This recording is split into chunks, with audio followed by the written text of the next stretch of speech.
স্বপন সাহেব, গাজীপুরের আমাদের প্রজেক্টের কি অবস্থা? স্যার সবই ঠিক আছে, সামনের সপ্তাহে আমরা ডেলিভারি পাই যাবো।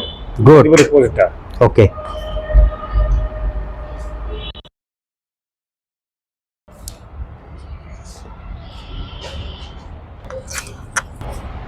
চলো।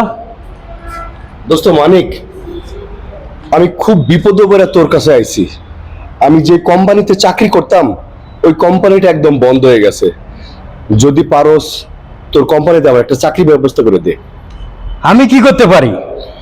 না, তুই এত বড় ইন্ডাস্ট্রির মালিক, মানে আমার যদি একটা চাকরি দাস খুব উপকার হয়। দোস্ত, আমার ব্যবসা বাণিজ্যের অবস্থা ভালো না, নতুন একটা ব্যবসা দিছি, তুই পরে দেখা করিস। দোস্ত, আমার হাতের অবস্থা খুব খারাপ, আমার হাতে কোনো টাকা পয়সা নেই।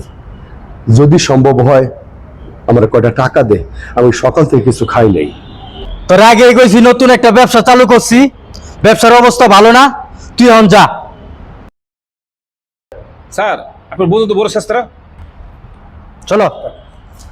হ্যালো, কত আছে স্যার পয়সা? চা 5 টাকা নাই তো, সিগারেটের আছে না 5 টাকা 10 টাকা দেন। ও আচ্ছা, ঠিক আছে। পাবলিক বইলা যায় খায় বলাছে এটা তো এরকমই কইতে জঙ্গল চা খায়।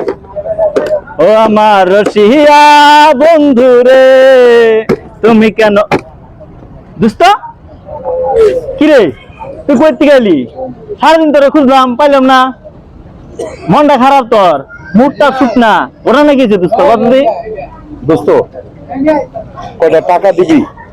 কিছু খাই নেই। কি কর, কয় টাকা লাগবো ক? দে যাবে, কিছু খামো। আর দে দাঁড়া, কয়টা আজকে বেসাইনি খুব কম বুঝছো দোস্ত, বেসাইনি ভালো হয় নাই। এই যে 70 টাকা 10 টাকার আমি রাখি, তুই খা, এটা দিয়া কিছু খা, খাইয়া পর আয়। দোস্ত, তোর অনেক ধন্যবাদ, তুই অনেক ভালো রে।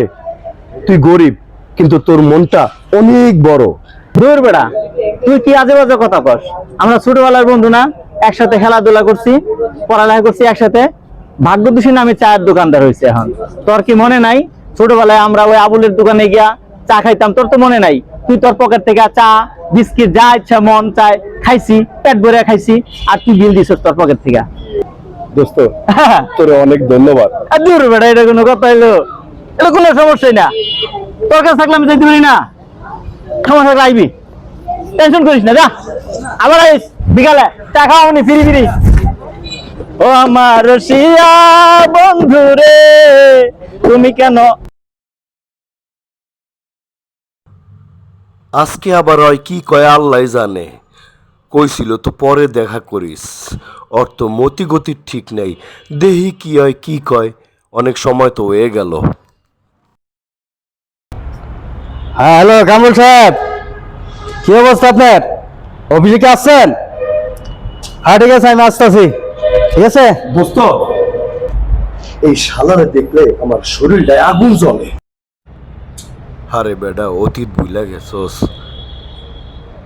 তোরে না কইছি আইলে ফোন দিয়ে আসবে। দোস্ত, আমি খুব বিপদে আছে, আমার তুই 200-300 টাকা দে, কিছু খামো দোস্ত। আরে বেটা, নতুন একটা ব্যবসা দিছি, ব্যবসা নিয়ে অনেক ব্যস্ত আছি, ঝামেলা করতে আইছস?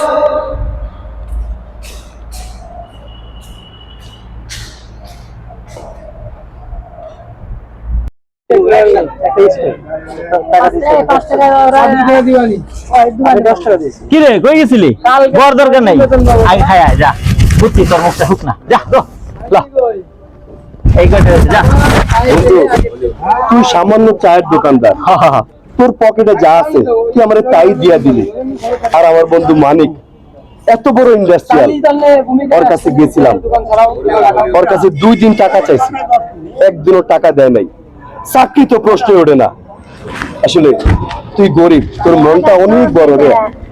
যারা বাড়ি গাড়ির মালিক তারা একটু কিপটাই হয়, তাদের টেনশন বেশি, তাদের রাতে ঘুম হয় না। আর আমরা গরিব মানুষ বিন্দাস খাই বিন্দাস ঘুমাই, টেনশন ছাড়া, বুঝছস নি? গরিব থাকা ভালো আছে, আর ধনী মানুষের জ্বালা বেশি, বুঝছস? আল্লাহ তোর অনেক বড় মনের অধিকারী দিছে। যাক বন্ধু, আসলে আমি কিছু খাই নাই, আমি খাই আহি বন্ধু। আচ্ছা হ্যাঁ, পরে আলাপ করুন, যা আলাপ আছে, হ্যাঁ যা।